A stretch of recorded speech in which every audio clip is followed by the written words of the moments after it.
अखिलेश यादव मैंने अच्छा एक बार मैं बहुत दिनों से एक नैरेटिव चला रहा था। मैं एक बात कह रहा था कि जब आजम खान जेल गए थे तो मैं कहता था कि अखिलेश यादव आजम खान अखिलेश यादव के पांव का वो कांटा है, वो कांटा जो कि न्यायपालिका ने निकाल दिया और अखिलेश यादव बहुत खुश है। तो एक बार मुझे याद है शायद उस पे एबीपी पे या न्यूज नेशन पे किसी पे समाजवादी पार्टी के मनोज यादव बैठे हुए थे प्रवक्ता। मैंने जब ये बात कही तो वो क्लिपिंग मैंने आप लोग को दिखाई भी है। मनोज यादव मुझे धमकी दी कि समाजवादी पार्टी की सरकार आने दीजिए, और राष्ट्रीय प्रवक्ता थे, उन्होंने कहा सपा की सरकार आने दीजिए, अनुपम मिश्रा तुम्हारे ऊपर 200 मुकदमे लगाऊंगा। चलिए लगाइएगा, ठीक है, बढ़िया बात है। तो माई पॉइंट इज कि लेकिन वो बात सही साबित हुई। धीरे धीरे धीरे धीरे धीरे आजम खान की फैमिली का भी एकदम सब्र जवाब देगा। अच्छा दिक्कत क्या है आप समझिए, आजम खान एक बहुत ही बदतमीज, बहुत ही बदमिजाज और बहुत ही तुनक मिजाज आदमी है। अब उनको केवल मुलायम सिंह यादव ही बर्दाश्त कर सकते थे।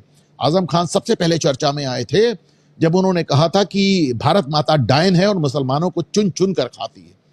तो और वो किसी को नहीं छोड़ते थे। जो आपको याद है, डॉक्टर अंबेडकर की मूर्ति लगी रहती है जगह जगह पे दलित इलाकों में कि साहब वैसे करके, तो उन्होंने कहा डॉक्टर अंबेडकर की मूर्ति इशारा करती वो सरकारी जमीन है, उस पर कब्जा कर लो।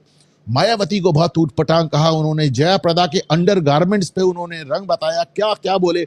और तो और जो उनके सियासी सरपरस्त, उनके कायदे से जिनके बदौलत वो राजनीति कर रहे थे, मुलायम सिंह यादव, उनको भी उन्होंने हिंजला कह डाला।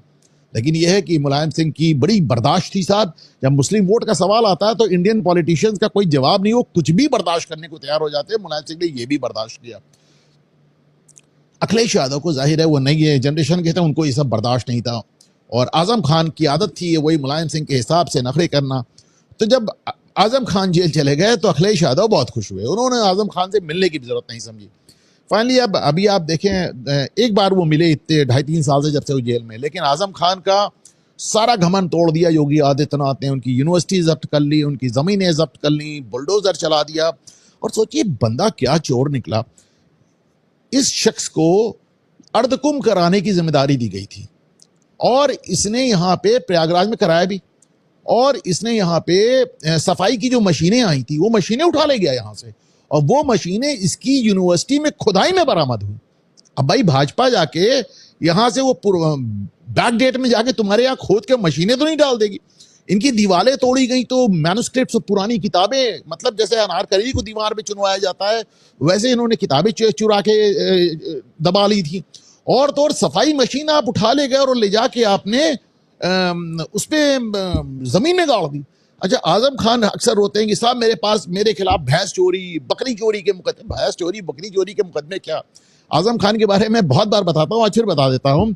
इनके ऊपर 80-82 जो मुकदमे हुए, 1-2 मुकदमे को छोड़ के सारे मुकदमे इनके खिलाफ गरीब मुसलमानों ने लिखा। आपने गरीब मुसलमानों की जमीन पे कब्जा किया, सरकारी जमीन पे तो बहुत कब्जा किया, गरीब मुसलमानों की जमीन पे कब्जा किया। ये कब्जा करते थे और इनका एक आले मियाँ या आले खान करके कौन इनका एक सीओ था, उसको इन्होंने इंस्पेक्टर से दरोगा से प्रमोट कराया था।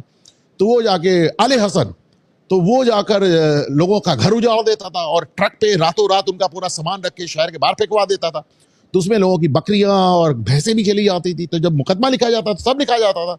तो इस तरह की बातें आजम खान करते थे। बहरहाल करम फल सबको मिलता है, और करम फल ऐसा नहीं होता है कि ऊपर से बिजली गिरती है, कभी कभी बिजली भी गिरती है हालांकि, लेकिन किसी न किसी आदमी के तो किसी न किसी व्यक्ति के हवाले से मिलता है।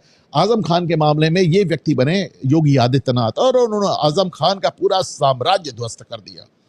और तो और देखिए सब मियाँ बीवी पत्नी सबको जेल, सबकी विधायकी चली गई, सांसदी चली गई। अभी फिर लंबा इनके ऊपर मुकदमा हो रहा है। तो डेट ऑफ बर्थ, फर्जी पासपोर्ट, सारे मतलब एकदम मान के चलते थे कि साहब हमारे बाप का मुल्क है, जो चाहेंगे करेंगे। तो एक बार मेरी आजम खान से बात हुई, मैंने कहा कि भाई आपने कहा भारत माता डायन है, उन्होंने कहा नहीं ठीक कहा, एकदम सही कहा। उसको जस्टिफाई करने लगे। तो मतलब एकदम